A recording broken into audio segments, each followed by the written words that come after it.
Welcome to the Extraordinary General Meeting of the Landscape Institute members. Thank you very much for attending, and particular thanks to requisitioners and supporters. My name's Tim Gale. I'm a past president of the Landscape Institute. I'm now going to read out the motion, which is simple and is the core of this meeting. We move that steps are taken towards establishing the truth and proper reconciliation with regard to matters of governance leading to the removal of the President-elect in June 2022. And I have done a great deal of work with the Landscape Institute. I'm passionate about the Institute and about the profession. We are really asking for a review of a process that basically undermined our democratic structure. And that's a critical point. Without democracy, the Landscape Institute does not work. So you might well indeed ask why, what's happened? What was behind all this? And we believe that it's become apparent that the President-elect was subject to a personal vendetta based upon a clash of personalities and settling old scores. And you might well say, oh, that's all speculation. So where is the evidence? The evidence is there, and I will just give you a small number of specific examples. So Brodie, if you recall, there was a review of the Landscape Institute, and Brodie put his hat in the ring and said, I would really like to recommend and enact the recommendations of that review to modernize, essentially, the Landscape Institute. He had just started with marketing himself, which of course he's able to do, when a board member immediately challenged him.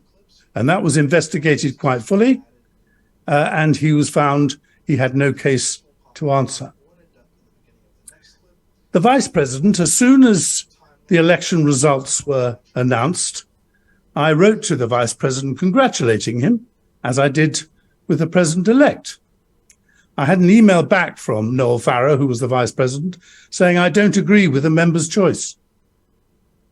I don't agree with the member's choice. And if you want to see evidence of that, I will provide it. And then as soon as the election results were announced that Brodie was going to be the president-elect, an immediate past board member and now the newly appointed president-elect complained about Brodie's role in the removal of the previous chief executive officer, Dan Cook. That complaint was looked at and scrutinized by a members panel over a number of months. And you can put yourself in Brodie's position, being attacked when he was prepared to give up 4 years of his life to service the Institute and its members. The members panel scrutinized every nook and cranny of that complaint from Carolyn Goher and concluded there was no case to answer. As soon as that result came out, the board commissioned solicitors to construct a prosecution case.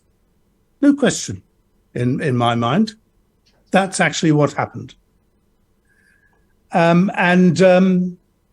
The rest is really behind closed doors. We have no idea what that process took place.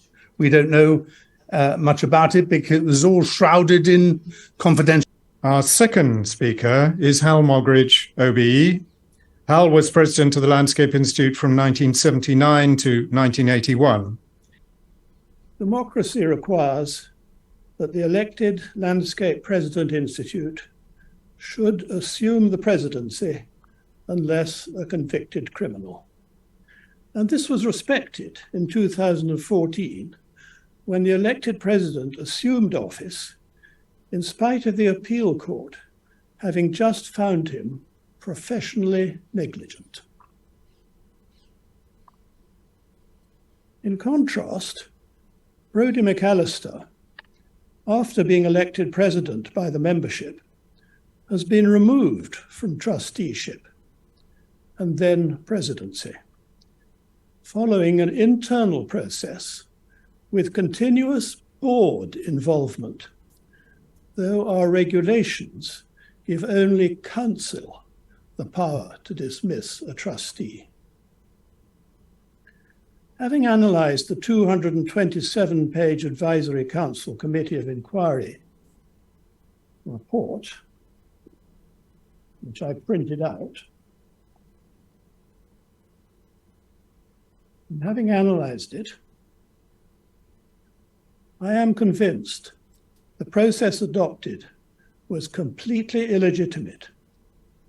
For instance, and I can only give a few instances, this process commenced in February 2022, after McAllister attended an internal meeting to which someone else sought anonymous entry using a homophobic screen name. The then president implausibly attributed this to McAllister, which he denies, but the matter was followed up wrongly as a secret whistleblowing disclosure. It's not possible for whistleblowing to be between two trustees. The board then, instead of referring the matter to council, as our bylaw and regulations require, and I quote, and that I quote from this document always, agreed that solicitors should carry out a formal investigation to provide a report for the board, an expensive and incorrect procedure.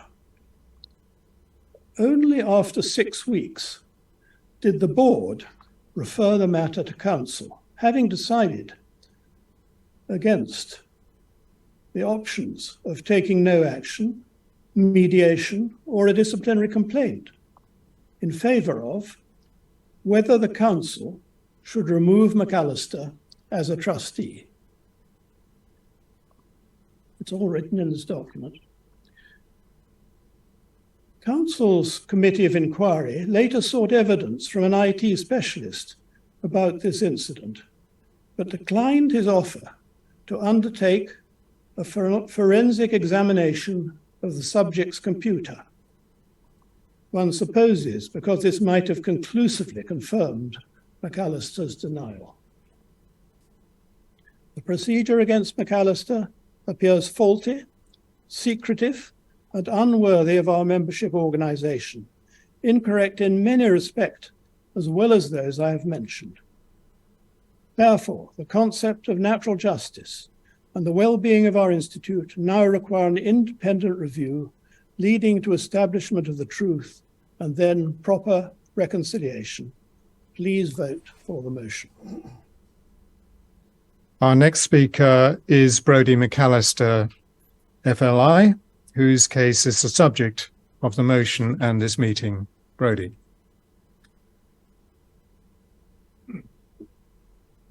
Hello, I'm Brodie McAllister. As previous speakers have correctly said, this is the first time I've been heard or seen during this case.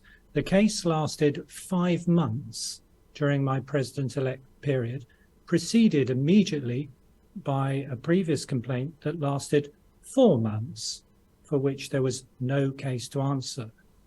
Okay, so almost my entire President-elect period was taken up with attacks against me.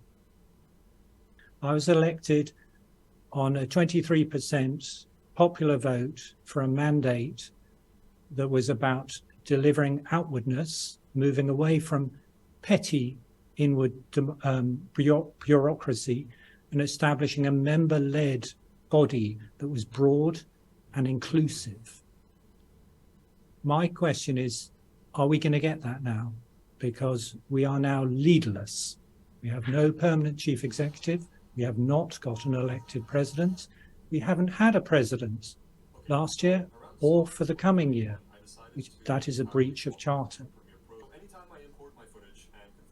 But I do believe that we should stop attacking each other, and that from the very start, we made it clear that we'd rather meet and mediate rather than escalate this dispute And as previous speakers have said, the obvious path is mediation. And I truly believe that by rejecting that path, they have escalated an avoidable dispute. Now, that is not good management practice. That's a dire situation, particularly with the expenditure involved. The barrister advised us to move straight away to litigation for a clear-cut win. Okay, I've also been libelled. I was advised by a lawyer to move straight away to litigation in the High Courts for libel. Now, that would have dire consequences for the Institute. Instead, we've gone through the lawful processes of the Institute to be constructed.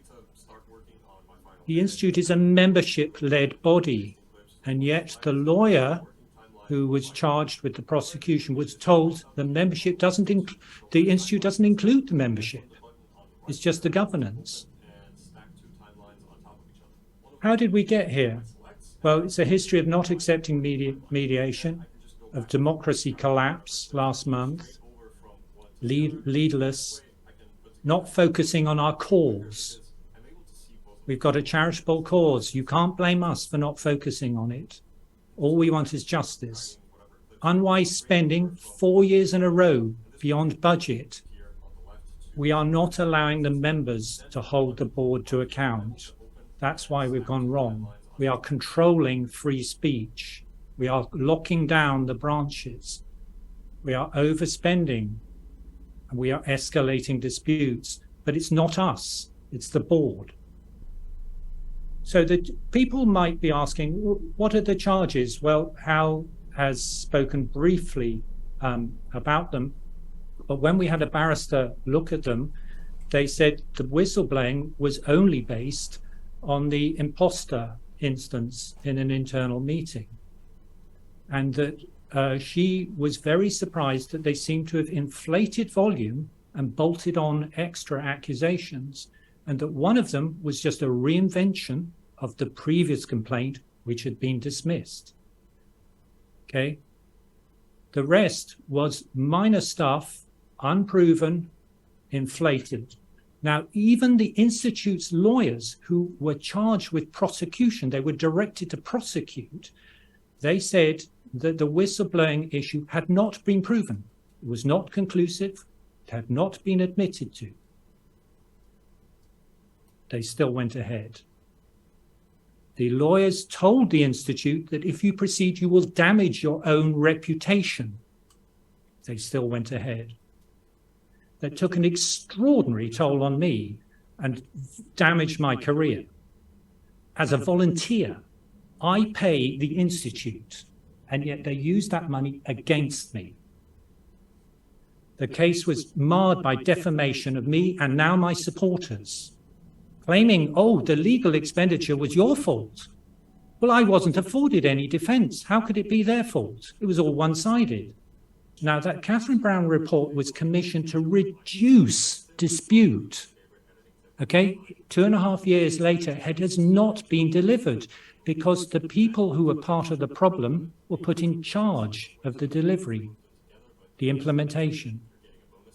You can't blame us for that. We wanted that report. We wanted that review. If this weren't enough, the Institute is not consistently not delivering its strategy anyway. It can't claim that it's a well-run institute and we've interfered with that. It just wasn't delivering anyway. So we need to restore trust. We need to resolve dispute. They need to come clean and come to the negotiating table. Thank you. Brodie, thank you for that powerful witness. Our fourth speaker is Helen Tranter, FLI. Helen. There are other complaints involving senior board members and fellows that I'm not going to go in the detail, but there does seem to have been a lot of minor problems that have escalated in these last few years. Many of these incidents should have been screened out at the very start. If they did proceed, there should have been some mediation, but in each case, they've been taking a sledgehammer to crack a nut. They've been escalating these things out of all proportion.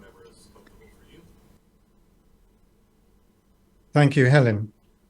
This is just a quotation from what Helen has just told us about. The fifth speaker, representative of the Board of Trustees, declined our invitation, so we won't be hearing from the Institute formally. So you've heard from the speakers some of the issues contributing to this complex and often obscured train of events leading up to the unprecedented removal of an elected future president of the Landscape Institute. As Howell Muggeridge has demonstrated, the Institute appears to have put aside or changed the regulations and bylaws in pursuit of a single purpose, the removal of Brodie McAllister as a trustee.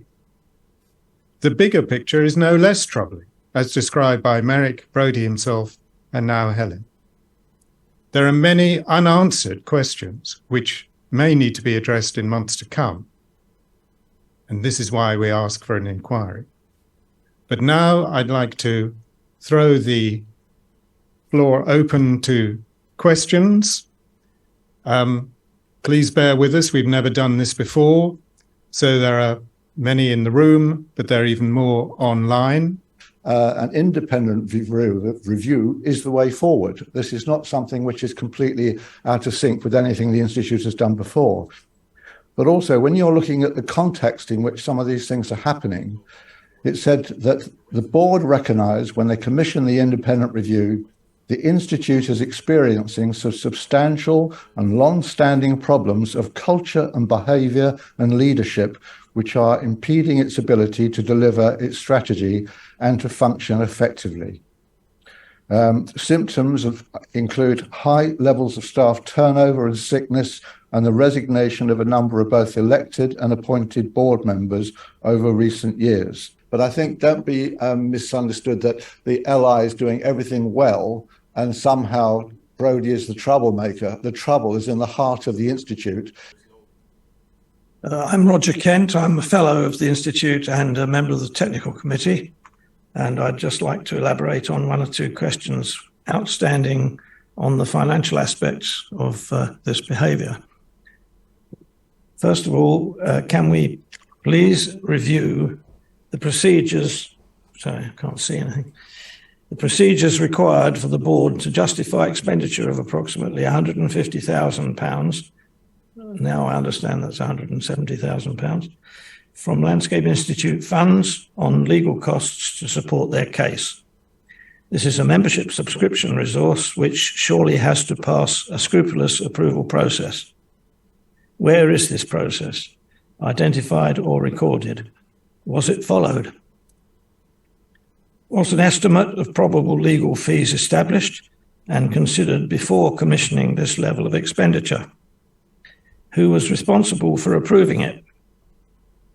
Was there any consultation with the membership, board or council before committing to this expenditure?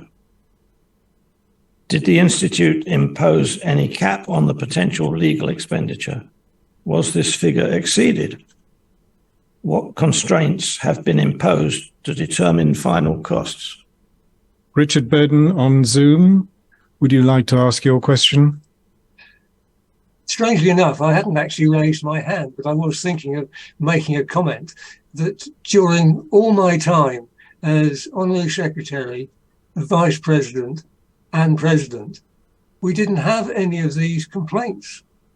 So how was it that in those days everybody was very ladylike and gentlemanly-like and could resolve things in an amicable way? And why has the situation since the change in structure to the board and trustee framework led to all this behavioural issues? Any other questions? Christine, please come up to the microphone. Hi, I'm Christine Tudor. I suppose I've been involved with the Institute ever since I became a CMLI. And I remember when Marion Hoey, who was absolutely fantastic, she was basically the secretariat, just really one woman. And the, was it Broadbent, Peter Broadbent? Two people were the secretariat, and they were fantastic. And there was a lovely, is the term symbiosis between the secretariat. It was a friendly body and we all had a say. And I think what strikes me currently is that, well, I suppose it's a question, but it's a comment. Does the failure of the board to allow an independent review suggest that they themselves don't think that their approaches were robust? You know, he's already said that those on council have never met him, and so that's wrong. You know, and also we voted in president. You know, so I mean, what's going on reminds me a bit of Putin, really. You know, he's in charge of communications, just like the LI board are, and that's not right. Any other questions? I'm a chartered member of the Institute. I've been on and off a member of council. I've been chair of my branch committee on several occasions and had other roles as well. I'm also, although, as Brodie pointed out, unelectedly coming in to take on the role of honorary secretary on the 1st of July. One of the things that I think, and I should like everybody's, if they're willing to give my support to this, that I will be attempting to do, is trying to invigorate council to properly determine their own agenda, which they're entitled to do, in order to present some of the views of the membership. And I strongly believe, although I know the current vice president doesn't agree with me, that branch representatives are just that. They are representatives of their branches. They're not just another member of council. And I really hope that as a small contribution to trying to improve democracy with the Institute. Good evening, everybody. Tom Turner. I think I've been a member of the Institute for longer than all but one who've spoken tonight, but I shan't give the figure. I do, however, remain a terrific enthusiast for landscape architecture, for its potential, for the landscape profession broadly. I don't restrict it to landscape architecture. And also for the role of the Landscape Institute in promoting it. And I'd just like to remind you of what the constitution of the Institute said when I joined, which was drafted in the 1930s. It had two objectives: to promote the study and general advancement of the landscape profession in all its branches. That's correct. But the other one, to serve as a medium of friendly intercourse between the members and others practicing or interested in the art. That's correct. That's where our energy should go. The independent review was right that it should be done with the membership. It is therefore, to me, absolutely extraordinary that this long prosecution of Brodie has gone on with innumerable requests from people here and others to discuss it with the Institute, including 7 past presidents. And they say, no, it's extraordinary. One other point, which is that this is described as a whistleblowing complaint. But the nature of the whistleblowing legislation here in the States, everywhere else, it's to protect the weak against the strong.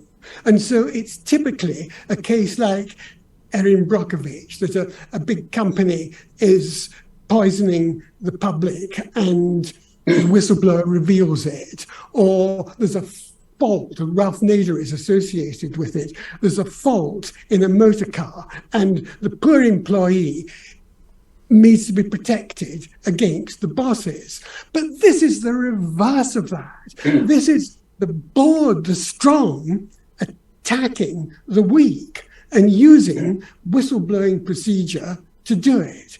It seems to me completely wrong. But if anybody can explain to me why it's right, I'm all ears. Brian, please. Yeah. Go ahead. It seems to me that a great deal of the problems we have are to do with the partiality of senior staff, chief executives particularly.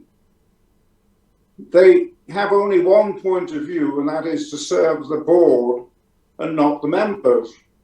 And a good example of that is when our requisition was lodged, a decent, fair-minded, impartial chief executive would have advised the requisitioners to put the requisition right if it had been poorly presented. But no, the chief executive attacked the requisitioners and dismissed the requisition. So if we have people who are working only for 5 or 6 board members who belong to the Institute and neglecting the 4,000 or 5,000, how on earth could you ever have a fair and decent institute? It just is impossible. Peter Hutchinson online on Zoom. Please go ahead. For 3 years, the Landscape Institute Northern Ireland branch has not existed. I have written numerous times to the Institute, to the membership committee. I have met Sue Morgan when she was the CEO, with promises that they would get the Landscape Institute Northern Ireland up and running. But the most interesting responses from senior members of a number of practices were that the only way that the Landscape Institute Northern Ireland, and maybe many other branches, will be able to exist if they get secretarial assistance at branch level. I'm the past president of the Irish Landscape Institute, which is roughly the size of a branch. It is run with a half a secretary. I would urge you all to have a look at the Irish Landscape Institute website. Bill Cairns, go ahead, please. Fine. I was shocked before, but having had this excellent presentation from various members, I'm more than deeply shocked of the Landscape Institute. It's fundamentally flawed, centralized, and is impervious to opinion. We really, if we don't change the centralized system and have proper devolution to the branches and takes the strengths that the branches can bring to the Institute, then we're losing a tremendous opportunity to extend our whole influence as professionals. Bill, thank you very much. I think that we all recognized over these long months that if we were to make progress, it had to be very focused. But in making that progress and coming towards this meeting, many other questions have been opened up, and I'm sure that they will need to be addressed in the future. Please. Yes. Hello, my name is Bożena Kolewa. I'm a landscape architect, and I have become a landscape architect about 6 years ago. I'm newly hatched chartered member of the Landscape Institute, and I'm already questioning my decisions. If this is an organization that is supposed to represent me and back me up, and it's supposed to be reputable, I'm really wondering who is holding this organization accountable. If I have not been asked in any form whether I agree with this investigation, then I would like to know why can't an independent review be made when I actually am requesting for this. Thank you. The result of the vote is on screen. In favour, 154, against 0, abstentions 0. So we declare the motion passed. Wow. Oh, well done. The trustees of the Landscape Institute informing them of the outcome and restating our assertion that the AGM is properly constituted and the motion valid. Consequently, the Landscape Institute, acting within the bylaws and regulations, must initiate the appointment of an independent reviewer as voted by this meeting. Thank you very much for exercising your democratic right to vote, and thank you for coming. Good night.